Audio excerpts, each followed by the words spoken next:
Breaking news చూస్తున్నాం. Telangana municipal ఎన్నికలపై ముఖ్యమంత్రి రేవంత్ రెడ్డి అమెరికా నుంచే జూమ్ మీటింగ్ నిర్వహించారు. ఈ సమావేశంలో TPCC chief Mahesh Kumar Goud, incharge Meenakshi సహా పలువురు మంత్రులు పాల్గొన్నారు. మున్సిపల్ ఎన్నికల సర్వే నివేదికలను టీపీసీసీ చీఫ్ సీఎంకు వివరించారు. కాంగ్రెస్ పార్టీ 90% స్థానాలను కైవసం చేసుకోవాలని రేవంత్ రెడ్డి టార్గెట్ నిర్దేశించారు. రెబల్స్ లేకుండా జాగ్రత్తలు తీసుకోవాలని సందర్భంగా ముఖ్యమంత్రి సూచించారు.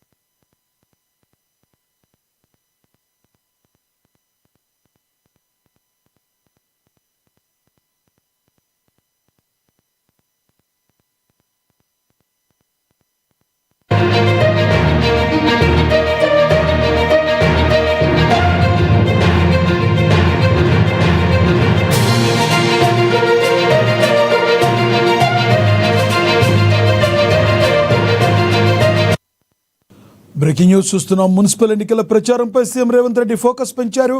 ఇక మున్సిపల్ ఎన్నికల్లో పార్టీ అభ్యర్థులు గెలిపే లక్ష్యంగా సీఎం రేవంత్ రెడ్డి విస్తృత ప్రచారానికి శ్రీకారం చుట్టారు. ఫిబ్రవరి 4 నుండి వరుసగా ప్రచార సభల్లో పాల్గొనున్నారు. ఫిబ్రవరి 4న నల్గొండ జిల్లా మిర్యాలగూడలో తొలి ప్రచార సభ నిర్వహించనున్నారు. అనంతరం ఫిబ్రవరి 5న కరీంనగర్ జిల్లా చొప్పదండిలో, ఫిబ్రవరి 6న నిజామాబాద్ రూరల్లో, ఫిబ్రవరి 7న వికారాబాద్ జిల్లా పరిగిలో, ఫిబ్రవరి 8న భూపాలపల్లిలో సీఎం రేవంత్ రెడ్డి ప్రచార సభల్లో పాల్గొనున్నారు.